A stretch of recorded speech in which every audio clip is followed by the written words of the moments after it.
gbogbo àti àǹkọ̀ tí àǹkọ̀ kankan tí bàbá yóò bá change declaration ní bẹ́ẹ̀ lọ́tọ̀ wọ́n lè change ìmọ̀ tí wọ́n lè change sọ pé nǹkan bẹ́ẹ̀ sì lè change ẹ̀ tí ó sì ń sọ fẹ́ nìkan kan tí wọ́n bá sì publish gazette yẹn tá a sì rà á mọ̀ ń sọ fún inú iṣẹ́ kéèyàn má fẹsẹ̀ jalè tí ó bá jẹ́ báwọn tó yẹ pé tí wọ́n bá bọ̀ tẹ́lẹ̀ ní declaration bá bọ̀ tẹ́lẹ̀ tí í ṣe pé àwọn tí wọ́n ní interest bíi ọmọ Agúnlóyè ní ọmọ Alólùbù tí wọ́n ti mọ̀ pé wọ́n ó tún lọ́ọ́ fẹ́yàn káwọn ni wọ́n kick wọ́n sì jẹ́ ká gbọ́. Ìṣẹ̀dálẹ̀ bàbá wa ohun àbíwábí bàbá wa ni àṣà ọmọ Yorùbá bóyá tó máa ti ẹ̀kú o ká bá ṣàna ṣe dáadáa. Ẹ kú dédé àsìkò gbogbo tí ẹ ti láǹfààní láti máa wò wá orí ìkànnì ìṣẹ̀dálẹ̀ àbínibí wa náà lẹ́wà pẹ̀lú Olúwabùkọ́lá Adélékè alákàsọ èdè a kí gbogbo yín kú gbogbo àsìkò yòówù tí oníkálukú wà lápá ọ̀dọ̀ jẹ́ńbẹ̀ọ́ gẹ́gẹ́ bí ẹ ṣe mọ̀ wípé akitiyan tó jọ àwọn ológun ni láti jẹ́ kí ẹ mọ àwọn ojúlówó ìtàn abínibí wa gẹ́gẹ́ bí ọmọ Yorùbá pàtàkì tí òfin ní jẹ́ wípé a mọ̀ mú òmù lómù ẹ̀yin náà sì mọ̀ wípé àwa ìgbélé pìtàn òde ibi tó bá jẹ mọ́ ohun òde náà là á lọ láti jẹ́ kí ẹ mọ̀ wípé nǹkan yìí bó ṣe rí rèé a sì fi àsìkò yìí dúpẹ́ lọ́wọ́ gbogbo àwọn àgbà iyì tí a ti lọ kí tí wọ́n sì tẹ́wọ́ gbà wá láti tan ìmọ́lẹ̀ sí àwọn ohun tó rújú nínú àwọn ìtàn kan eléyìí tó ń jẹ́ kí ọ̀rọ̀ ó máa fa fàǹfà láàrin àwọn ènìyàn ní àwùjọ pẹ̀lú eléyìí ni mo fi ń kí bàbá wa tí wọ́n ń tẹ́wọ́ gbà wá lálejò ní dédé àsìkò yìí wípé ẹ kú àsìkò yìí sà ẹ jọ̀ọ́ ẹ bá wa dárúkọ yín fún àwọn tí wọ́n wò wá lé sà. orúkọ Jésù mi ni Chief Mùsùlùmí Ogunmola Otun Àláàfin Ọ̀yọ́ mo sì ti tún ṣe High Commissioner ní Zambia Malawi ní kóònù ìlú Ọ̀yọ́ rí àfi bí ọdún díẹ̀ tí pé Ìbàdàn mo ṣe ń lọ UNDC ẹ máa bá ọ̀rọ̀ lọ. àdúpẹ́ sà tí a bá ń kà ní ení èjì ẹ tó ẹni ọdún mélòó sà. mo ti di 94 years 1 month. wow oṣù kan tún ti lé. 1st April 1928 Sunday ni wọ́n bí mi. ẹ ṣé púpọ̀ àgbáyé àtúbọ̀ dalẹ̀ lágbára Ọlọ́run ẹ júwe ara yín gẹ́gẹ́ bí ọ̀tún ìlú àmọ́ àwa tún mọ̀ yín gẹ́gẹ́ bí òǹpìtàn àti òǹkọ̀wé ìtàn ṣé àparọ́. òótọ́ lẹ sọ. àwọn ìwé wo lẹ ti kọ nípa ìtàn. mo kọ ìwé kan tí a pè ní A New Perspective to Ọ̀yọ́ Empire History lórí ìtàn ìlú Ọ̀yọ́ bíi 1542 déjì 1944. mo tún kọ ìwé kan lórí àdúgbò tí mo ti wá tí ṣe àdúgbò Akéètàn mo pè ní A Short History of Akéètàn ọ̀pọ̀lọpọ̀ àwọn bíi ìtàn lórí Àkẹsàn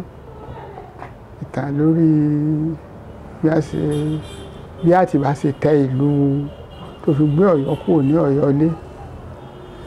níbi 1838 tó gbé wá sí hìn tó sì jẹ́ pé láti ìgbà náà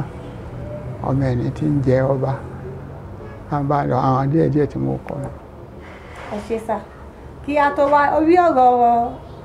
Àtìbà àti Ọ̀yọ́ kẹta náà ni tó gbé wa wá àmọ́ ṣe mọ̀ pé ẹ̀yin àgbà sọ wípé ká tó débi tí à ń lọ àyè wà láti yà wọ́n ibi tí ó ṣe pàtàkì kan ó wù wá láti jẹ́ kí àwọn èèyàn mọ irú ẹni tẹ́ ẹ jẹ́ gan ẹ jọ̀ọ́ ẹ bá wa sọ̀rọ̀ díẹ̀ nípa ara yín ẹ ti sọ nípa ọjọ́ tí wọ́n bí yín báwo lẹ ṣe dàgbà ẹ kàn sọ fún wa ní ṣókí sà. a dúpẹ́ lọ́dọ̀ Ọlọ́run wípé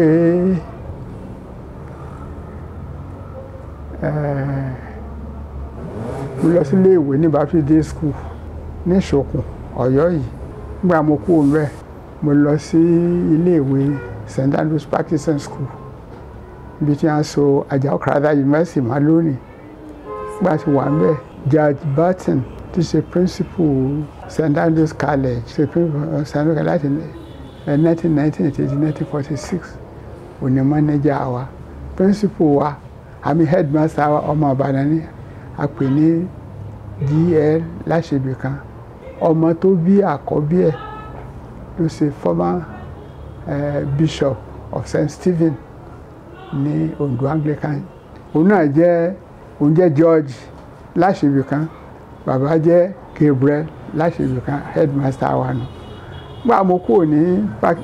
ní St. Practicing School yẹn,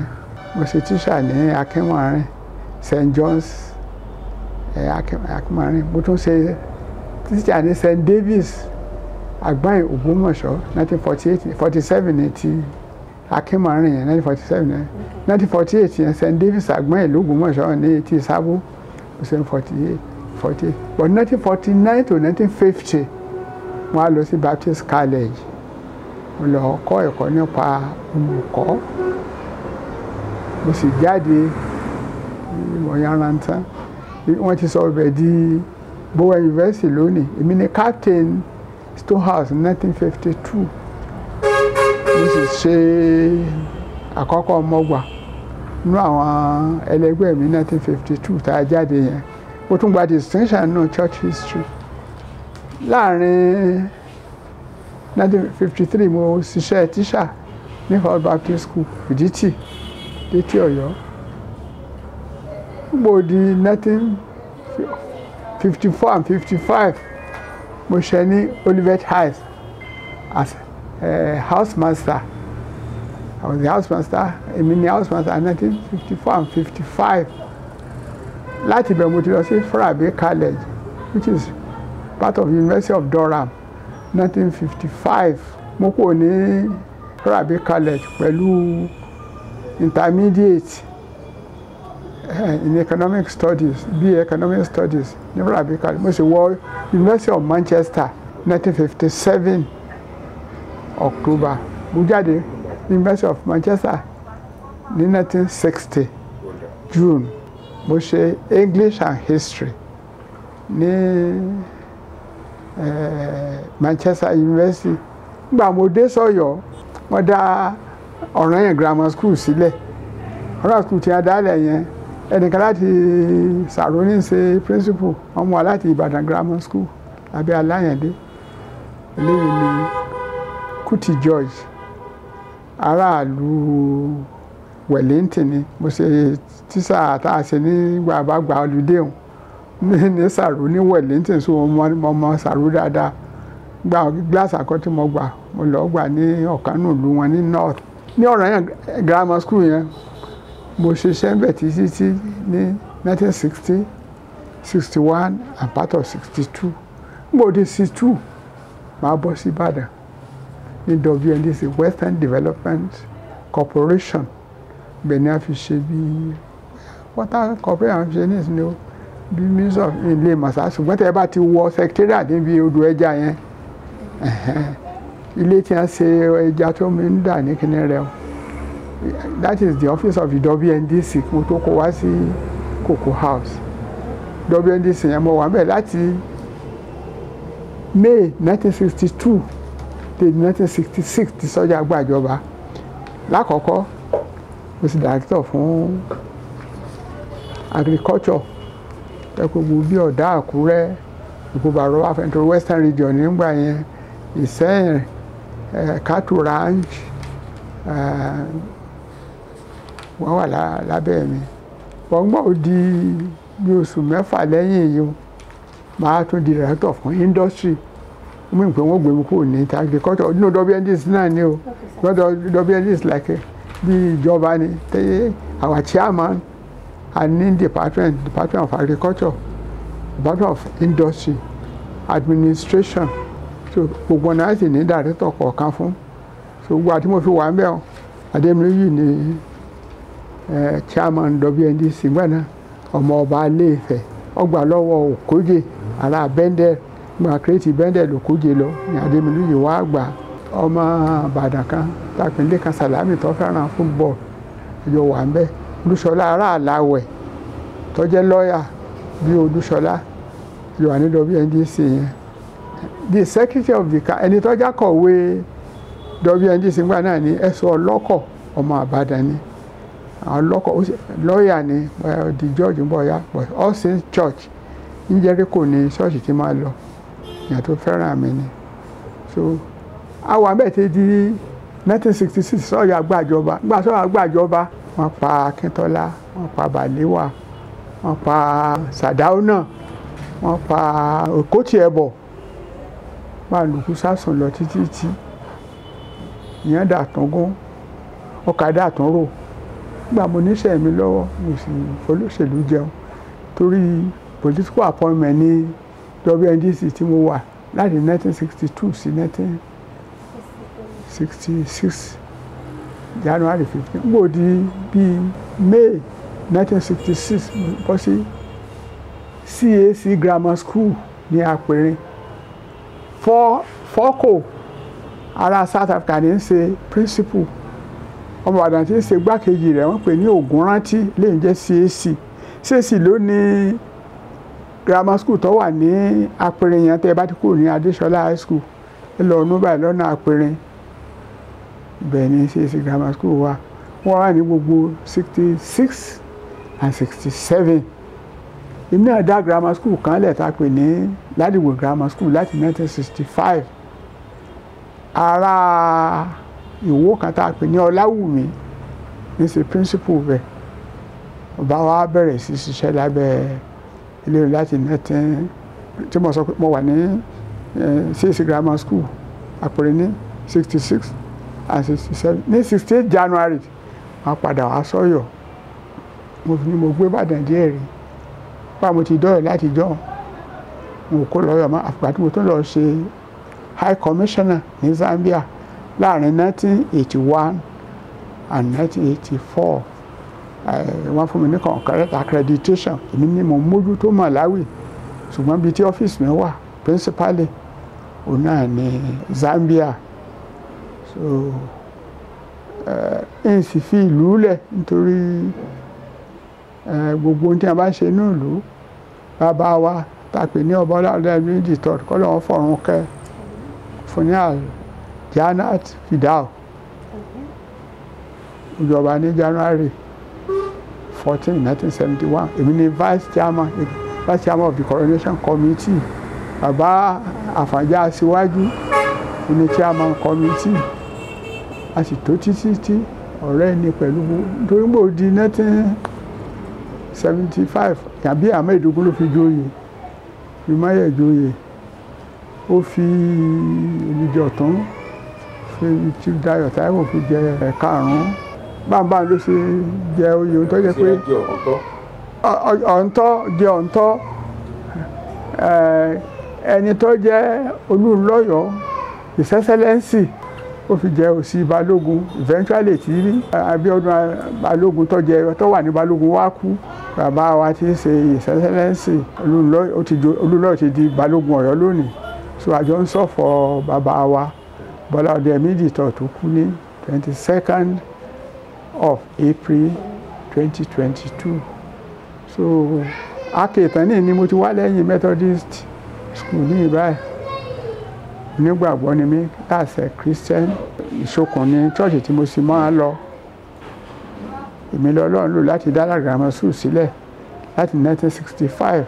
ní Ọlọ́run lò láti dá Alliance Hotel sílẹ̀ it's a flourishing and ongoing enterprise díẹ̀ nú ayé mi ni ìlú báyìí lọ. ẹ ṣeun púpọ̀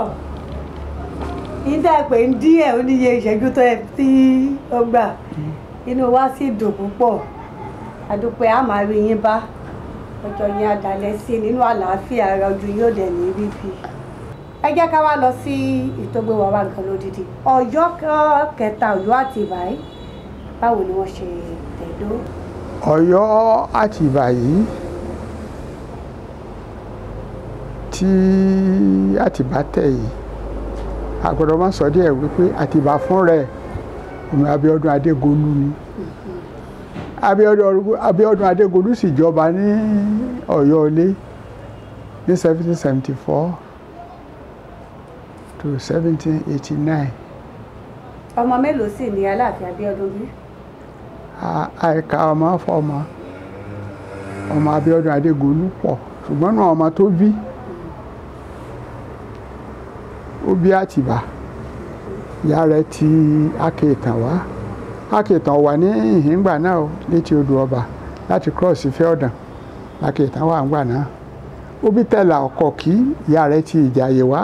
Ìjàyè ti tú lónìí bí tí wọ́n pè ní Ìjàyè orílẹ̀ tọkọ̀ gbà lọ sọ́nà sẹ́yìn ní ìsìn tó bá yà ní Mọ́níyà ní ìsìn. Ibẹ̀ ni Ìjàyè ńgbà náà. Ìyá Tẹ̀là Ọ̀kọ̀kí hùn Ìjàyè ló ti wá. So Tẹ̀là Ọ̀kọ̀kí yẹn Abíọ́dún Adégbòlú náà ló bí. Ìyá bàbá tèmi sì sókun ìyá rẹ̀ tí Kírun wá a pè ní Adésínà ẹ̀kẹ́ni ló bí Abíọ́dún Adégbòlú ló bí. Àwọn èèyàn sọ pé làálàá tó tẹ làǹlà tẹ̀ Abíọ́dún Adégbòlú ni. Wọ́n jù bá ń lọ àlè dákọ̀ wọn tọ́ra ẹ̀ka ọmọ fọ́wọn ṣùgbọ́n gbogbo àwọn tí mo wí òun nígbà wa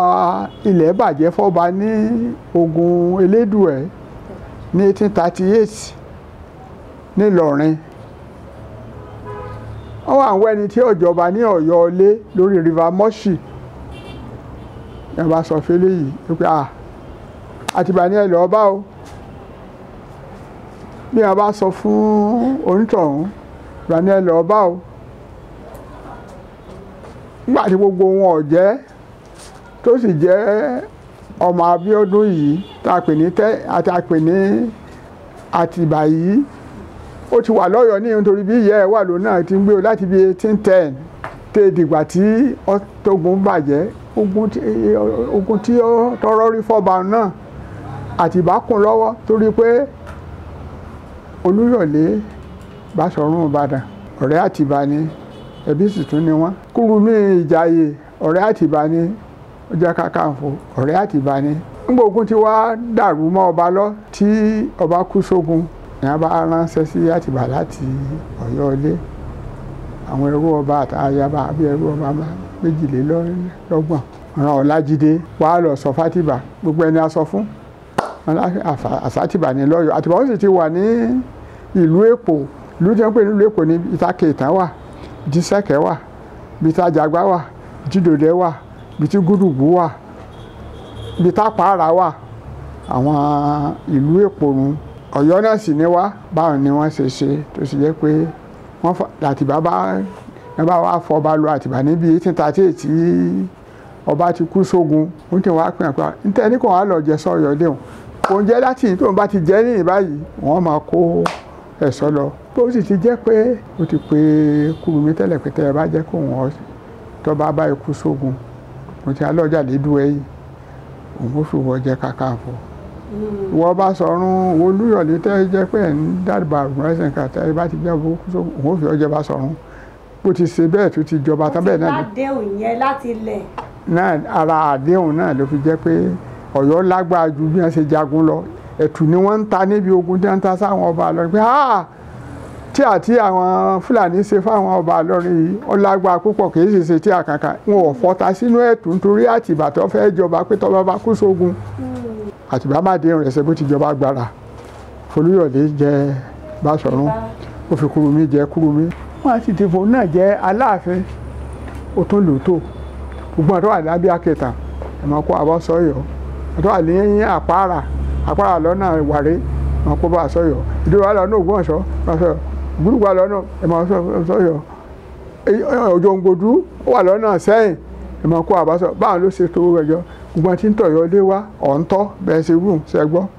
ilé Ọ̀sán ilé ń kó yìí bó ṣe kó ìlú ìjọnu ìlú yìí àyàn ta mí jọ ìdọ̀tà àbíjọ ní ìlú tó bá tẹ̀ bá ṣe tẹ ìhìn báyìí ní so bí Ọ̀yọ́ ọ̀sìn yìí ó ṣe jẹ́ pé Àtìbà lónìí Àtìbà lọ́tẹ̀ Ọlọ́run sì san lẹ́san rẹ̀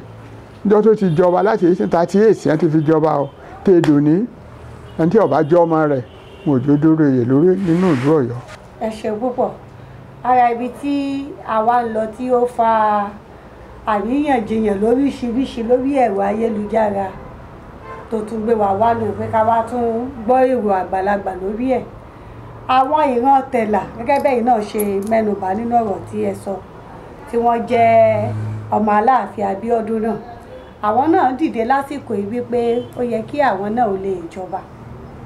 gẹ́gẹ́ bí ọmọ ọba rí, àmọ́ àwọn ti Àtìbà àwọn dúró wípé tàwọn nìkan ni. Kí ni nǹkan tí ẹ lè sọ sí eléyìí gẹ́gẹ́ bí àgbà? Tí baba Àláàfin bá wà kọ́lọ́ ọba ní fọ̀run kẹ́ His Imperial Majesty ọba Ọláwọ̀ládé ẹ̀mí the third, ó ṣe jẹ́ ọmọ alọ́lódù tó lè jẹ́ pé òdì kejì ni ọmọ adélù, kò ní ìfìkan bọ̀ kan nú, òun gbà tí ò sí tá a bá wí ẹ gbà bẹ́ẹ̀ bẹ́ẹ̀. Àfikún tẹ́ẹ̀tún gbà sí tí n bá sọ lórí ọ̀rọ̀ ẹ ní ọmọ ọba Archbishop Ladigbolu, who is a retired Archbishop of Methodist Church of Nigeria, which is Ladigbolu tẹ́ ẹ bá tún bí tí n bá wí tí n bá sì wí ó lè correct yín. Àwọn tí wọ́n jẹ́ tẹ́là ọmọ ọba Abíọ́dún náà ni wọ́n gbà sì dé tí wọ́n dé Àtìbá ni wọ́n lọ́jọ́ tó ń sokùn gba àwọn ọ̀rọ̀ bá jẹ torí tí a ṣe lọ́yọ̀ ni pé ẹni tí ọba róyè jẹ ó yẹ ọ̀nà sokùn ó tó ẹ̀kẹtàdínlógún. A ní ọ̀nà sokùn, ọ̀tún sokùn, òsì sokùn ní bàbá ayé àtẹ́mi. A ní ẹ̀kẹrin sokùn, a ní ẹ̀karùn sokùn ó wà ní Sẹ́mbà, a ní ẹ̀kẹfà sokùn, a ní ẹ̀keje sokùn, a ní ẹ̀kẹjọ wà ní Gúdùgbù ní níbẹ̀, a ní ẹ̀kẹsàn létí Òjòǹgbòdú, a ní ẹ̀kẹwàá létí Òjòǹgbòdú, a ní ẹ̀kọkànlá ibẹ̀ wọ́n tún pè lọ́mọ Kìtì opposite ọ̀nà sokùn òkè ni, a ní ẹ̀kẹtàlá tẹ́ẹ̀dí ẹ̀kẹtàdínlógún tó gbogbo ẹni tí ọ̀bá rò jẹ́ pé wọ́n lọ fi ṣe. So ńgbà táwọn tẹ̀lé ọ sí wọ́n ní ẹ̀ máa lọ jẹ ọ̀tún ìsokùn, wọ́n sì jẹun títí tí nígbà ó di bí kíní nìsín wọ́n ní àwọn ọ̀dọ́ tó ń sokùn mọ́ ọmọ Olúewu làwọn máa jẹ́, ara ọmọ tẹ̀lá ní ọmọ Olúewu làwọn máa jẹ́, ọmọ Olúewu tí ń jẹun bẹ́ẹ̀ náà ni gbogbo yìí fi dé nìsín tọ́wá di wípé àwọn náà fẹ́ jọba. Bí wọ́n bá jọba Ọlọ́run ni ó ṣe, nítorí wípé láyé Awólọ́wọ̀ wọ́n ti ṣe chieftaincy declaration. Chieftaincy declaration sì ti pa iṣẹ́ bàbá Àyájì àti iṣẹ́ àwọn Ọ̀yọ́mèsì ó ti pa lẹ́nu pọ̀ ní tẹ́lẹ̀ tẹ̀dáyé Abíọ́dún àtolúewu tọ́jọba lọ́yọ̀ọ́ lẹ́kàìn. Gbogbo ọmọ ọba tó bá ti dé ni náà ni Abíọ́dún Adégolú lè fi jẹ tọrọ ọmọ obìnrin ni. Níjọ́ t'Àtìbá ti wá jọba ẹ jẹ́ ń sí fún yín, Àtìbá jọba 1838 to 1858 ó kú ní April tí bàbá wa ẹ̀ náà kú. Mo fi ń pé incarnation Àtìbá ní bàbá wa Lámídì. April 1838 tí Àtìbá kú náà ni ọba Lámídì ló kú ní April 2022. Ẹni tó jẹ́ tẹ̀lé ní Adélùmọ́lá, ó kọ rẹ̀ kejì ní a fi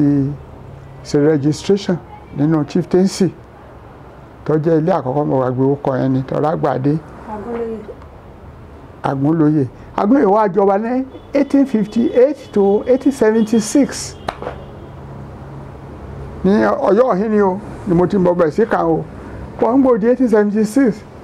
ọmọ rẹ̀ Láwàní Amúbíẹyá ó rò pé bí wọ́n ṣe ṣe fún bàbá òun tí gbá t'Àtìbá kó bẹ̀ tí ọmọ rẹ̀ àkọ́bí tí Adélùgbò àwọn Ọ̀yọ́ rẹ̀ Àtìbá fẹ́ mọ̀ kan láti Ìkòyí lọ́dọ̀ Oníkòyí bí ẹ̀kẹrin ló sì jẹ́ náà ọmọ obìnrin yẹn ní Adéyẹmí ni a mú. Wọn ò mú bí àwọn mẹ́ta tó wà níwájú ẹ̀ tó ló ti bí wọn pé ṣẹ́ẹ̀dù wọn làwọn òdù yẹn mọ́ àwọn fi ilẹ̀ fún ọ. Bí wọ́n ṣe mú Adéyẹmí nù, Adéyẹmí bá jọba ní 1876 ó sì jẹ́ 1905. Gbogbo ohun tí làwọn àwa dù ní 1876 tí ò rí kẹ̀jẹ́ kọ́ dàgbà wọ́n á fi jẹ́ ní 1905 to 1911. Gbogbo ìgbà tí yóò fi róyè jẹun o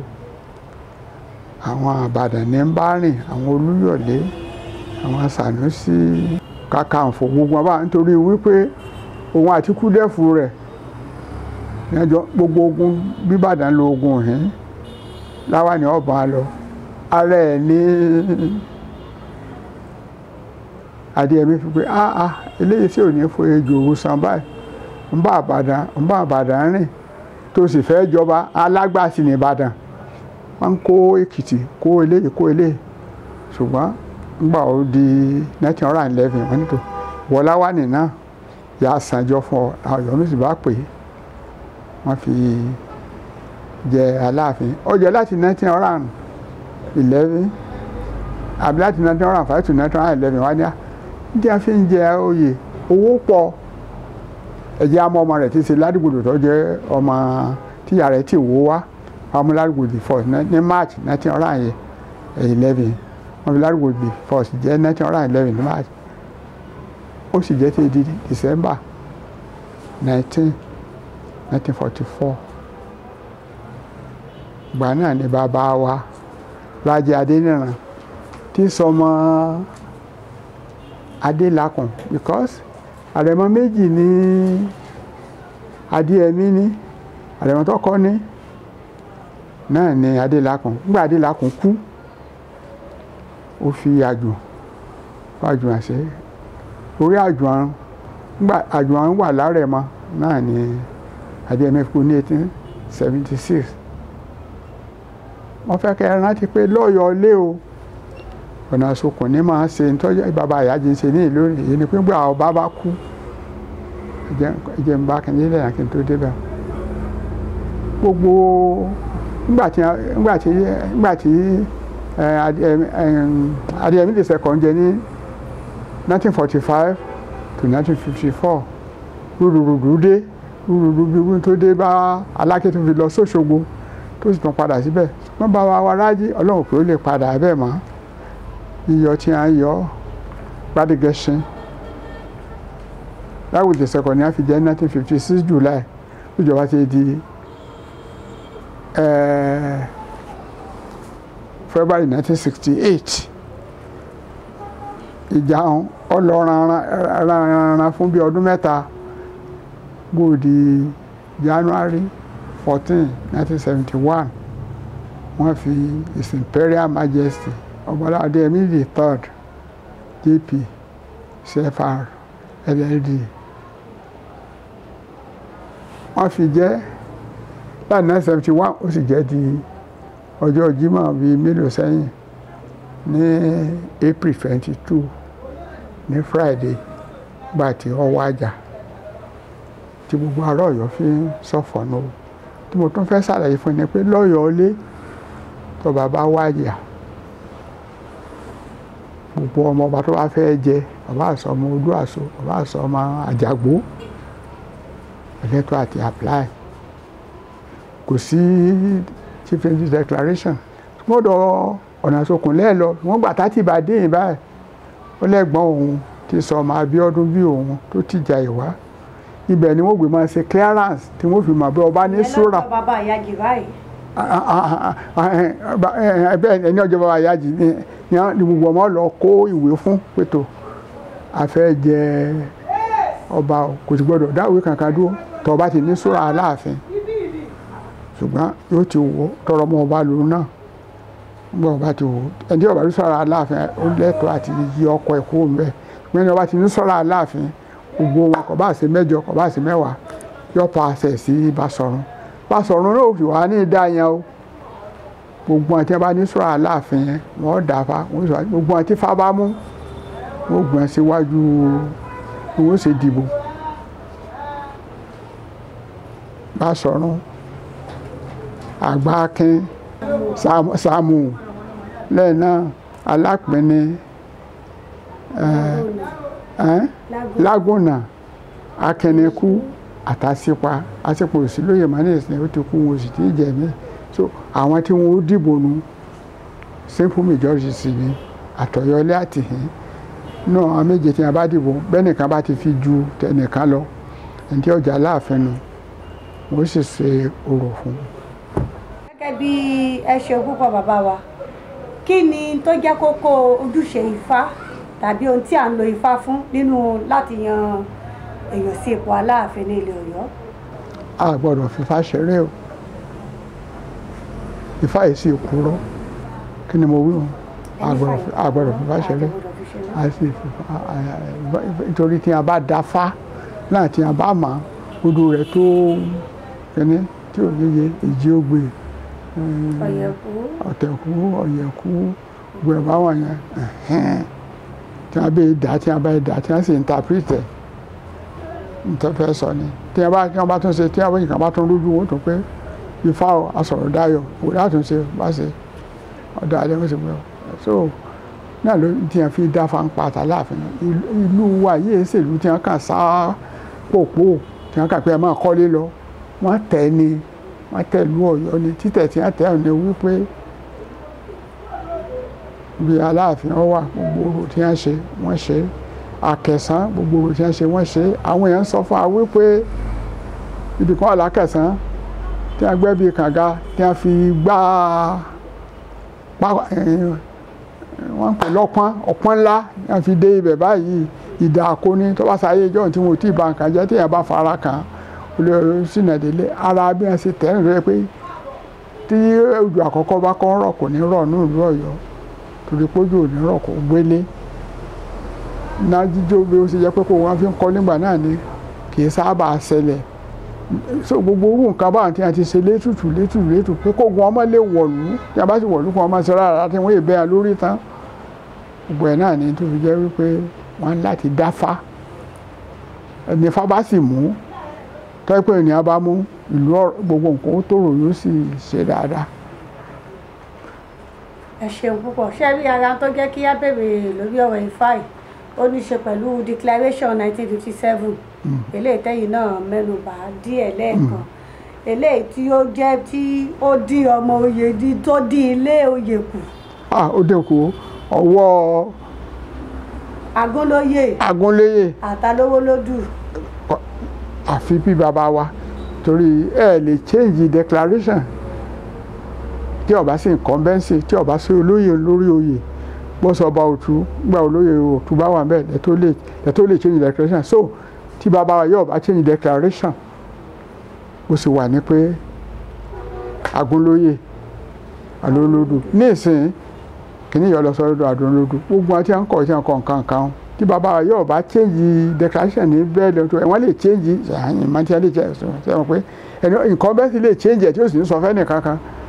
tí wọ́n bá sì publish gazette yẹn tá a sì rà á mọ̀ ń sọ fún inú iṣẹ́ kéèyàn má fẹsẹ̀ jalè tí ó bá jẹ́ báwọn tó yẹ pé tí a ń bá bọ̀ tẹ́lẹ̀ ni declaration bá bọ̀ tẹ́lẹ̀ tí í ṣe pé ó wá sì ṣe àti an interest bíi ọmọ Agúnlóyè ni ọmọ Alólódù tí wọ́n mọ̀ pé wọ́n ó tún lọ́ọ́ fẹ́yàn káwọn ni wọ́n kick wọ́n sì jẹ́ ká gbọ́ bóyá ṣe pé ti àwọn Agúnlóyè àti ọwọ́ àméjì ní àdùn ńgbà tí Alólódù sì ti lọ ní ìsìn ìjọbọ sí ní ìsìn gbogbo ẹni ó bá jẹ́ ọmọ Agúnlóyè and professor kan tó wá wà táwọn ọ̀pọ̀lọpọ̀ rí láti gbọ́n ti bẹ̀rẹ̀ láti 1838 bọ́ bá jọ ọmọ Agúnlóyè náà tàbí tó jẹ́ ọmọ Alólódù náà tí bàbá rẹ̀ ọba jà rẹ̀ mọ́ ó sì jà Àláàfin tí bàbá rẹ̀ ọba jẹ́ àrẹ̀mọ kó tó lè jọba àwọn Ọ̀yọ́ mi sì máa wò yìí wọ́n rí pé bàbá rẹ̀ ó ti jọba rí ẹ̀wù ti bàbá wa Rájí Adéran bàbá rẹ̀ tí í ṣe àrẹ̀mọ Òní Adélakùn òun sì jà Àláàfin 1945 to 1954 wọ́n sọ fún ẹnu ọ̀sẹ̀ gbogbo àyókù Láwàní ọmọ rẹ̀ Láwàní ọmọ kẹ́ni ọmọ Agúnlóyè ni Lágbòdì second ọmọ Lágbòdì first ni. Ẹ ṣeun púpọ̀ ó túbọ̀ sí pẹ̀lú àlàyé ìbáyìí ó ti jẹ́ ẹ̀rí pé in tí ó lè fi àyè gba àwọn ọmọ oyè yòókù láti lè du oyè dé ipò ní tí kábíyèsí ọba Lámídì Adéyẹmí tí wọ́n ṣẹ̀ṣẹ̀ gbéṣẹ́ yìí tí wọ́n bá ti ṣe àtúnṣe sí àkọsílẹ̀ 1957. tí wọ́n bá ṣe ṣùgbọ́n tó bá ṣe wípé wọn ò tí ì ṣe. ààrẹ ni wọ́n kàn ń ṣe ọmọ ayò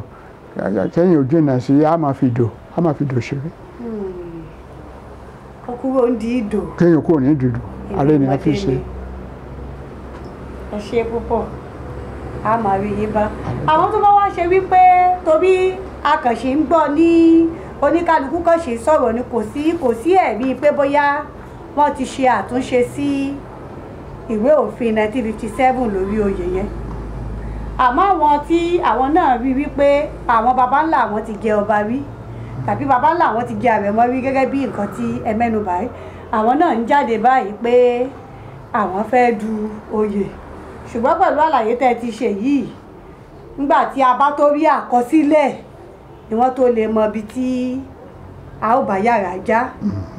lórí ọ̀rọ̀ wọn. àmọ́ ẹ wá wò báyìí bàbá mi ṣé kinní ò wá ní jẹ́ kí ọ̀rọ̀ ó falẹ̀ kí wọ́n tó yányàn sí ipò Aláàfin?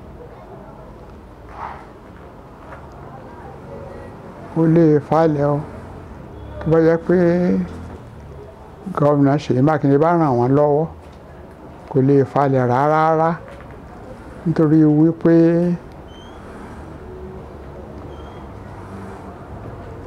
ayé ti lajú. àwọn Ọ̀yọ́mèsì sì ní nígbà wọn bá dífá sẹ́yìn pé ẹnìkan náà kí fáwọn mú gbogbo ẹni fámù ni wọn kó lọ síwájú wọn tí wọn fi dìbò so kò sí clash mo pe pé nígbà ẹ wá ní ifá ọ̀sẹ̀ ifá ọ̀dẹ́ nìkan kan mú all these are qualified nti fáwọn nù pélé gbogbo àti àbájẹ yìí bí wọn bá sì jẹ márùn ó kàn lọ síwájú Ọ̀yọ́mèsì wọn sì dìbò fún un declaration ti sọ wípé tó náà ọmọ Agúnlóyè là tí wọn ó dìbò fún ní ìsìn báwo máa Agúnlóyè bá wá fà kíkọ́rí láàrin ara wọn tí wọ́n gbéra wọn lọ sí kóòtù tí wọ́n ń ṣe ṣùgbọ́n wọ́n gbàgbọ́ àwọn Ọ̀yọ́mèsì wọn ò ní dà wọ́n láàmú torí ó tún dàbí èwe pé wọ́n ní bàbá aṣọ Àládìgbòlú ọmọ Ládìgbòlú ní ó sì jẹ oyè ti Jésù Archbishop ní he is the highest thing so kò sí ní tó ń wá mọ́ yóò ti fọgbọ́n gáìdì wọn pé ẹ wá o wọ́n dára yín láàmú wọn ò ní interest kalẹ̀ fẹ́ lò nù àwọn ọmọ Agúnlóyè tí ó sì jẹ́ pé declaration favour rẹ̀ kàn jáde kàn fún bàbá Ayájì kàn fún Ọ̀yọ́mèsì wọn ò dìbò fún Ọ̀yọ́mèsì ò sì ní mọ̀yàn méjì ẹnìkan wọn ò mú bí n bá sì wú bí mo ṣe rẹ̀. ẹ ṣeun a dúpẹ́ púpọ̀ ibi tí ẹ bá wa dé yìí náà tó ń jẹun ká máa dà yín láàmú gẹ́gẹ́ bí àgbàlagbà àmọ́ ká tó máa lọ kí ni ọ̀rọ̀ ìmọ̀ràn tí ẹ ní fún àwọn Ọ̀yọ́mèsì àwọn bàbá Ayájì àti gbogbo àwùjọ lápapọ̀? kí Ọlọ́run ó gbàdúrà fún ní ìlú Ọ̀yọ́ ìlú Ọ̀yọ́ sì ṣe ìlú onípòró gan kọ́lọ́run ran àwọn Ọ̀yọ́mèsì lọ́wọ́ ìrìnàjò ṣàlàyé kan fún yín ṣe rí gbogbo amókọ lọ sí ilé bàbá Ayájì àsìkò afẹ́ dìbò ó kálukú fi ń ṣèrántí sì fi ń sìnkú bàbá Láàfin ni o wọ́n mẹ́mú díẹ̀díẹ̀ lọ o bàbá Ayájì wọ́n fi lọ túfọ̀ Aláàfin ni o so gbogbo èèyàn bá lọ kéde gbogbo náà ló ti ní ìṣẹ́pá ọjà ṣùgbọ́n káwọn ọmọ àwọn mọ̀ pé ìjọ wọn apply ní 2022 àná apply pé àwọn fẹ́ jẹ Aláàfin tó pa àjọ ọmọ Agúnlóyè ìwé èyí máa pọ̀ ń bẹ́ẹ̀ bá Ayájì ní ó sì tẹ́ ọgbà wọn tí wọ́n bá bùn tí wọ́n fi túfọ̀ bàbá wọn àwọn tí wọ́n bá tún kó lọ síwájú àwọn Ọ̀yọ́mèsì náà tí wọ́n ti ṣe báyìí náà wọ́n bá Ọ̀yọ́mèsì ní nǹkan o tí wọ́n bá bù wọn yẹn wọ́n fi ń sìnkú bàbá wọn tó gbéṣẹ̀ ní o àwọn ìṣẹ̀ṣẹ̀ báyìí tán Ọ̀yọ́mèsì ò gbọ́ lé ló dìbò ẹni bá yẹ kí wọ́n mú àwọn àti òun láàrin ara wọn wọ́n dìbò wọ́n sì mú ẹni ìbò bá ti mú náà ni wọ́n transfer sí gọ́vnà ló wá lẹ́sọ̀ àti wípé òun appoint ẹni tí a bá yàn. ẹ ṣe púpọ̀ ẹ jẹ́ kí wọ́n padà síbi tí mo sọ lẹ́ẹ̀kan kí wàá lè ìmọ̀ràn tí ẹni fún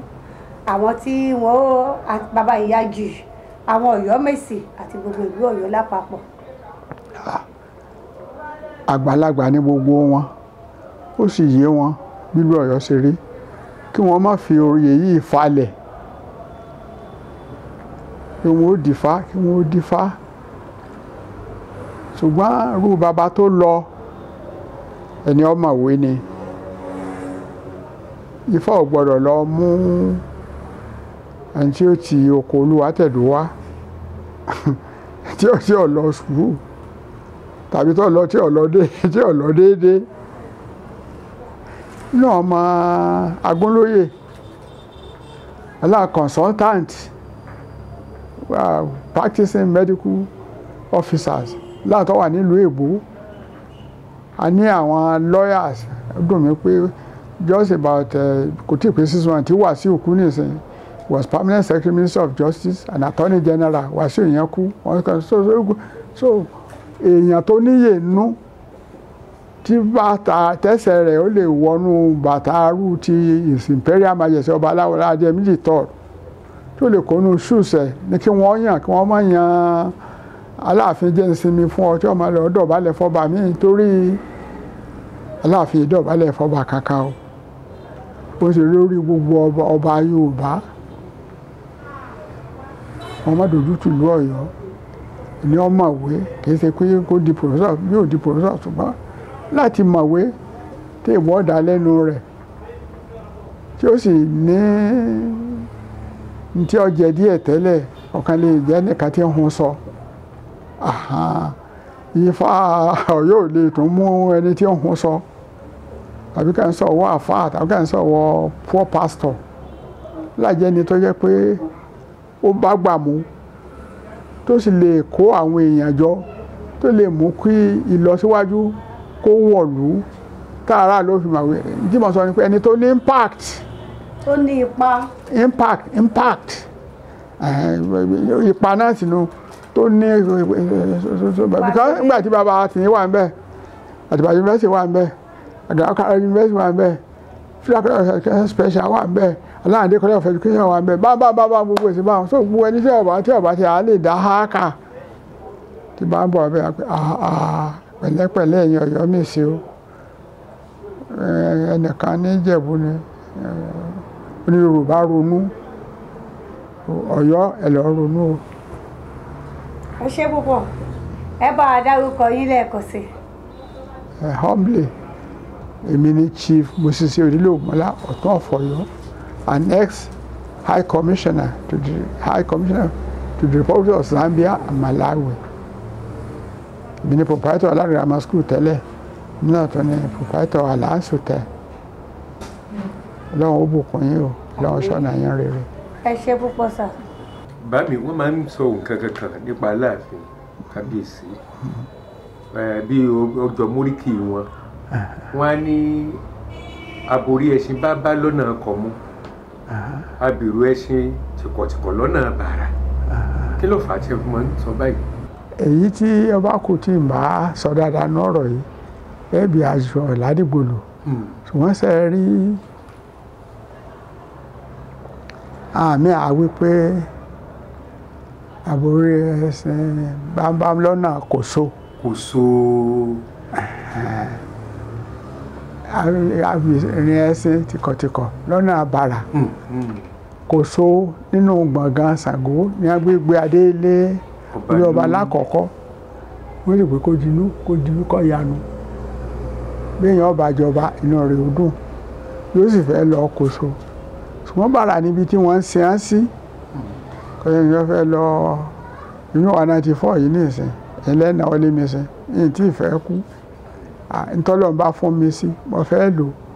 so báwa ṣe wí lọ́rọ̀ ní pẹ̀tọ́ abẹ́rẹ́ ẹ̀sìn bámbám lọ́nà tìkọ̀tìkọ̀ lọ́nà bàrà. so so inú rẹ̀ ó dùn nígbà tó bá fẹ́ jẹ́ nítumọ̀ bámbám lọ́nà kò so bẹ́ẹ̀ nínú gbọ̀ngàn kò ní akọ́ fẹ́ gbé adé lé ọba lórí. so ẹ̀sán wà pọ̀ ńbẹ̀. àbúrò àrókè ògún lè máa pè lọ́nà akọ mọ́ kò so làwọn á pè lọ́yọ̀ọ́ nìyẹn bí bàbá wa bá wà àní ìgbé ẹbí ọ̀nà ìbàrà ni a gbé ń sin Àláàfin. ìrìn ẹ̀sìn ìfúnjá pápá ń bẹ̀ wọn. that is cemetery wọn no nobody wants to go to cemetery. kẹ́pẹ́ fún wa sà. ẹ dàgbà. nígbà tí ẹ ń ṣàlàyé àwọn ọ̀rọ̀ kan fún wa lẹ́ẹ̀kan mo wòye pé ìgbà tí ẹ dá ilé ẹ̀kọ́ Ládìgbòlú Grammar School sílẹ̀. 1965 where is it January 20. ìgbà náà ó gbọ́dọ̀ jẹ́ ìgbà tí ọjọ́ orí tí ò tí ì lọ púpọ̀ jù bí ìgbà tí èèyàn wà ní ọ̀dọ́ nígbà àsìkò yẹn tí mi bá ṣe àṣìṣe. 1928 April 1 sí nígbà mo di 1968 mo di 40 years ó mi pé before 40 ni mo ti dára gan sùn sílẹ̀ wọ́n dá dẹ̀ níbi 37 30. ẹ rí wípé láyé òde òní ilé ẹ̀kọ́ dídá sílẹ̀ ọ̀pọ̀lọpọ̀ àìríṣẹ́ ṣe olóǹfà àti ọ̀pọ̀lọpọ̀ tó fi dá sílẹ̀ àti ló ní rànràn bóyá ẹlòmíì ó lówó owó yẹn pọ̀ bóyá kò tiẹ̀ wá mọ ibi téèyàn tiẹ̀ ná sí mọ́ kí wọ́n má bàa fi ká wọn lọ́wọ́ pé bóyá àwọn tí wọ́n máa ń sọ pé ẹ lọ mú níbo ló ti rówó ìbáwo ló ṣe jẹ́ àmọ́ lásìkò yìí kò tí ì sí nǹkan tó jọmọ́ nǹkan tí mo sọ yìí nígbà tẹ́yìn dá ilé ẹ̀kọ́ yẹn sílẹ̀ kí ni èròǹgbà yín gangan nígbà yẹn tí ẹ fi dá ilé ẹ̀kọ́ Ládìgbòlú Grammar School sílẹ̀. èròǹgbà mi mo mú wa láti University of Manchester nígbà mo wà ní University of Manchester gbogbo àwa tá a jẹ́ student àjù 8,000 lọ àwa tá a sì wà fún Faculty of Medicine, Faculty of Theology, Faculty of Arts, Faculty of Science, Faculty of something 3,000 ní gbogbo àwa tá a wà ní àwọn faculty bíi márùn àbí mélòó ṣùgbọ́n technical section tó jẹ́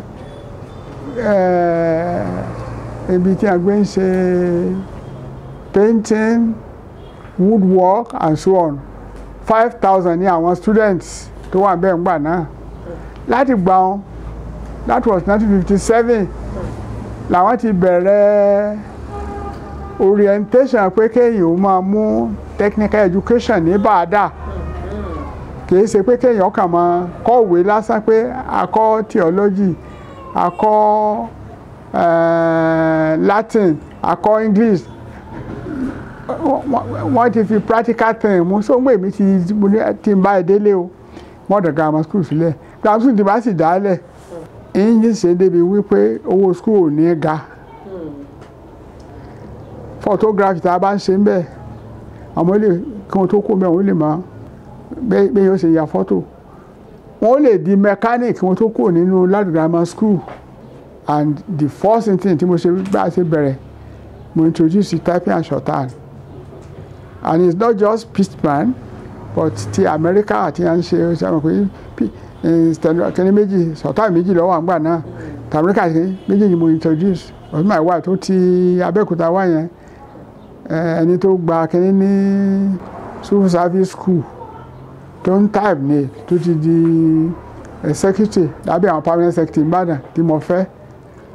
so ara ká lè ní technical education lọ́yọ̀ọ́ wà ní tí mo fi dálẹ̀ yàtọ̀ fèyí o ọ̀rọ̀ grammar school nìkan la ní gbogbo Ọ̀yọ́ ní gbogbo Ọ̀yọ́ yìí gbà náà Olivet Heights wọ́n bẹ̀rẹ̀ 1945 ọ̀rọ̀ grammar school 1960 tèmi ló sì kẹta nínú Ọ̀yọ́ ta bọ́yọ̀ ti tó as big as Ọ̀yọ́ is and as early as 1953 wọ́n ti dá grammar school ẹ̀ ní Awẹ́ tí ò tó wa as early as 1954 ní Fìdí wọ́n ti dá grammar school sílẹ̀ Ìlọ́ra lọ́pẹ́ wọn àtàkẹ́mọ̀rin so wọ́n ti ará Awẹ́ tó mọ̀ wíjú alọ́ lọ́yọ̀ ọ̀pọ̀ àwọn Fìdí ti náà mọ̀ wí púpọ̀ ṣùgbọ́n ará Awẹ́ Ògògò ibẹ̀ ni Professor Bọ́yadé ti wá and several other people so ara tí mo fi dá lẹ́gbàdà ni pé láti promote technical education láti pa àwa náà ní grammar school àti láti rí wípé ìlú Ọ̀yọ́ a ní lọ síwájú nípa ẹ̀kọ́, a lọ ẹ̀yìn díẹ̀ nípa ẹ̀kọ́. ẹ ṣe púpọ̀ bàbá, a máa rí yín bá láṣẹ ìdìbò. ọ̀rọ̀ lẹ ti gbọ́ yẹn lẹ́nu bàbá wa tí í ṣe Ọ̀tún Ọ̀yọ́ Àláàfin, bàbá wa Olóyè Moses Oyèdélé Ogunmola, gẹ́gẹ́ bí oríṣiríṣi àwọn nǹkan tó rú wa lójú tí a ti ṣàlàyé, àti pé bí ẹ ti mọ̀ wípé ipò àgbà báyìí náà òun ni àbágbà. Fún ọmọdé tí ò bá ti bá ìtàn ibà àrọ̀bá ni, àrọ̀bá báyìí bàbá àtàn sí ni. Ẹ ṣé púpọ̀ tí ẹ̀ ń wò wá, tí ẹ̀ ń gbọ́ wa. Ẹ má wá gbàgbé o, ẹ bá wa pín kálé, ẹ pín ká oko. Gbogbo ẹni tí ó ti gbọ́ kó sọ fẹ́ni tí ò tí ì gbọ́, ẹ bá wa tàn ká. Kí ni nǹkan náà? Ìṣẹ̀dálẹ̀ àbínibí wa ni. Àdúpẹ́, ẹ ṣé tí ẹ̀ ń gbọ́ wa. Orúkọ mi ò yí padà, Adéọlámi Ọlátúnjí Adéwẹ̀sìkò yín náà ni. Ìṣẹ̀dálẹ̀ bàbá wa, ohun àbíwábí bàbá wa ni. Àṣà ọmọ Yorùbá bóyá tó máa ti ẹ̀kú o, ká tó ṣàna ṣe dáadáa. Ìṣẹ̀dálẹ̀ bàbá wa, ohun àbíwábí bàbá wa ni. Àṣà